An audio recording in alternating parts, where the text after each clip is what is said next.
வணக்கம். வசியின் வாசிப்புகளில் சிவகாமியின் சபதம் 3ஆம் பாகம். பிச்சுவின் காதல். அத்தியாயம் 54. விபரீதம். மாமல்லர் தமது நிலை குலைந்த நெஞ்சை திடப்படுத்திக் கொண்டு கனிவு ததும்பிய கண்களால் சிவகாமியை நோக்கினார். சிவகாமி, உன்னுடைய நம்பிக்கை வீணாய்ப் போகவில்லையே. உனக்கு நான் கொடுத்த வாக்குறுதியை நிறைவேற்றத்தானே வந்திருக்கிறேன். 100 காத தூரம் காடும் மலையும் நதியும் கடந்து வந்திருக்கிறேன். பசிப்பட்டினி பாராமல் ராத்தூக்கம் இல்லாமல் வந்திருக்கிறேன். நான் ஏறி வந்த குதிரை ஏறக்குறைய செத்து விழும்படி அவ்வளவு வேகமாய் வந்தேன். சற்று முன்பு நான் கூறிய கடுமொழிகளையெல்லாம் மறந்துவிடு. யார் மேலேயோ வந்த கோபத்தை உன்மீது காட்டினேன். இத்தனை நாளைக்கு பிறகு நம்முடைய சந்திப்பு இப்படி கோபமும் தாபமுமாக இருக்கும் என்று நான் நினைக்கவில்லை. எவ்வளவோ ஆசையோடு எத்தனையோ மனக்கோட்டை கட்டி கொண்டு வந்தேன். போகட்டும் சிவகாமி, புறப்படு, போகலாம். பிரபு, மன்னியுங்கள், இப்போது நான் வரமாட்டேன். என் சபதம் நிறைவேறிய பிறகுத்தான் வருவேன். சிவகாமி, இது என்ன வார்த்தை? என்னுடன் வருவதற்கு உனக்கு விருப்பம் இல்லையா என்ன? தாமதிக்க நேரமில்லை. இளவரசே, என் சபதத்தை நிறைவேற்றி வையுங்கள். பாதகன் புலிகேசியை கொன்று வாதாபி நகரத்தை சுட்டெரித்து விட்டு உங்கள் அடிமையின் கையை பிடித்து அழைத்துச் செல்லுங்கள். அப்பொழுது நிழல் போல உங்களை தொடர்ந்து வருவேன். சிவகாமி, உன் சபதத்தை அவசியம் நிறைவேற்றி வைக்கிறேன். ஆனால் அதை நிறைவேற்றுவது எளிதல்ல. பெரும்படை திரட்டிக் கொண்டு தக்க ஆயுத பலத்தோடு வர வேண்டும். இதற்கெல்லாம் அவகாசம் வேண்டும். பல வருஷங்கள் ஆகலாம். பல்லவகுமாரர் தானா இப்படி பேசுகிறீர்கள்? வீர மாமல்லரா இப்படி பேசுகிறீர்கள்? புலிகேசியை கொன்று வாதாபியை வெற்றி கொள்வது அவ்வளவு கடினமான காரியமா? இந்த பேதை தெரியாமல் சபதம் செய்து விட்டேனே. பல்லவகுமாரா, தாங்கள் காஞ்சிக்கு போய் ராஜ்ய காரியங்களை கவனிங்கள். இந்த ஏழை சிற்பியின் மகளை பற்றி கவலை வேண்டாம். நான் என்ன பாண்டிய ராஜகுமாரியா, சோழன் திருமகளா தாங்கள் கவலைப்படுவதற்கு? நான் எக்கேடு கெட்டால் தங்களுக்கென்ன? என் சபதம் எப்படி போனால் என்ன என்று சிவகாமி கசப்புடன் கூறினாள். சிவகாமி, நீ தான் பேசுகிறாயா?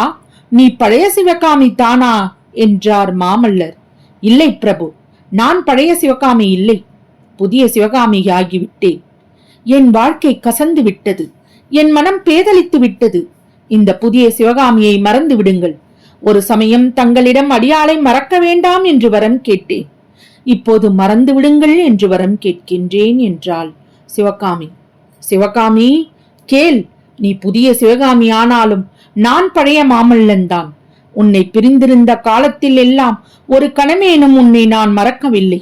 இரவிலும் பகலிலும் கனவிலும் நனவிலும் அரண்மனையிலும் போர்க்களத்திலும் என்ன செய்தாலும் யாரோடு பேசினாலும் என் உள்ளத்தை விட்டு நீ ஒரு கணமும் அகலவில்லை. உன் பேரில் நான் கொண்ட பரிசுத்தமான காதலின் மேல் ஆணை வைத்து சொல்லுகிறேன்.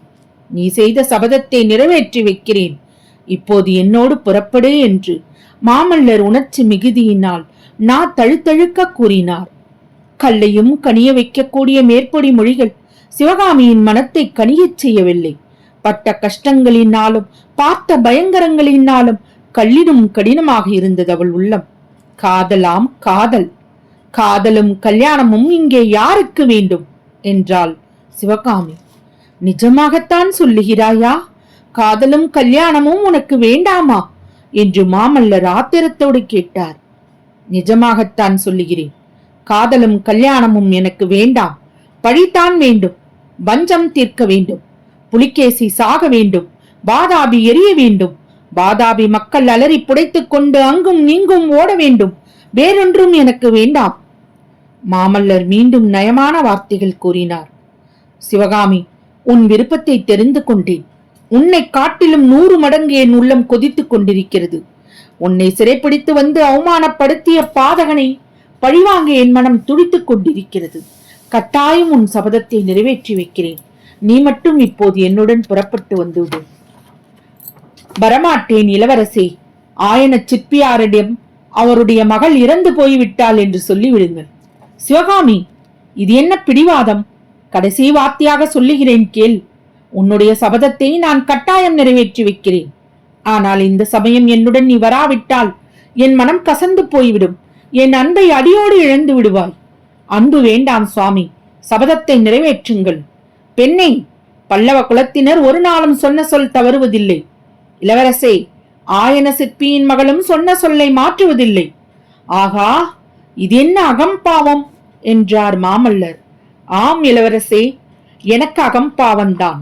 ஏன் இருக்கக்கூடாது? பாண்டியன் மகளுக்கும் சேர ராஜகுமாரிக்கும் தான் அகம்பாவம் இருக்கலாமா? நான் சிற்பியின் மகள்தான். ஆனாலும் செந்தமிழ்நாட்டு வீரப்பெண் குலத்திலே பிறந்தவள். காதலன் கழுத்திலே மாலை சுட்டி போர்க்களத்துக்கு அனுப்பிய மாதர் வம்சத்தில் பிறந்தவள். கண்ணகி தெய்வம் வாழ்ந்த நாட்டில் நானும் பிறந்தேன். எனக்கேன் அகம்பாவம் இருக்கக்கூடாது பிரபு?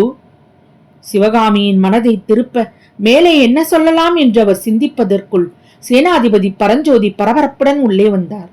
மாமல்லரின் காதில் ஏதோ சொன்னார். மாமல்லரின் முகத்தில் ஒரு கணம் திகிலின் அறிகுறி தோன்றியது. மறுகணம் சமாளித்துக் கொண்டார். சேனாதிபதி, இந்த மூட பெண்ணின் பிடிவாதத்துக்கு முன்னால் நம்முடைய திட்டமெல்லாம் சின்னாபின்னமாகிவிடும் போலிருக்கிறது என்றார். சிவகாமியின் பக்கம் கோபமாக திரும்பி, பெண்ணே, நீ வருவாயா மாட்டாயா? உன்னுடன் வாதமிட்டுக் கொண்டிருக்க நேரமில்லை என்றார் மாமல்லர். அப்போது சேனாபதி பரஞ்சோதி குறுக்கிட்டு, அம்மணி, எங்களுடைய நிலைமையை தெரிந்து கொள்ளுங்கள். எதிரிகளின் கோட்டைக்குள்ளே தனியாக 4 பேர் வந்திருக்கிறோம். கோட்டை சுவர் மீது நூலேனியுடன் கண்ணனும் அவன் தந்தையும் காத்துக் கொண்டிருக்கிறார்கள். கோட்டைக்கு வெளியில் இந்த நிமிஷத்தில் நரபலி கொடுக்கும் கபாலிகர்கள் எங்களை தேடிக்கொண்டிருக்கிறார்கள். இங்கேயோ அந்த கள்ளப்பிச்சு நாங்கள் வந்திருப்பதை அறிந்து கொண்டு இதோ வீதி முனையில் வந்து கொண்டிருக்கிறார். தேவி, இந்த நிலைமையில் தாங்கள் இப்படி வீண் விவாதம் வளர்த்தக்கூடாது என்றார். பெண் புத்தி பேதமையுடைத்து என்று முன்னோர் சொல்லி இருக்கிறார்கள் அல்லவா? அது உண்மை என்பதை நிரூபிக்கும்படி சிவகாமி அப்போது பேசினாள். ஐயா, பல்லவ குமாரரும் அவருடைய அருமை தோழரும் கேவலம் மண்டை ஓட்டில் பிச்சை வாங்கும் கபாலிகருக்கும் காவி துணி தரித்த புத்த பிச்சுக்கும் பயந்து ஓடுவார்கள் என்பது இதுவரையில் எனக்கு தெரியாமல் இருந்தது. அதற்காக என்னை மன்னியுங்கள். நீங்கள் தப்பி பிழைப்பதை நான் குறுக்கே நின்று மதிக்கவில்லையே.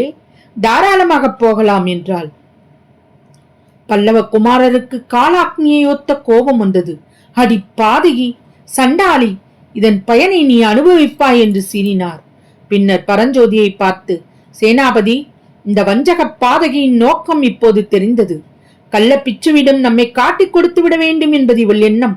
வாரும் போகலாம் என்றார். அப்போது பரஞ்சோதி, பிரபு, மன்னிக்க வேண்டும். நான் எல்லாம் கேட்டுக்கொண்டிருந்தேன்.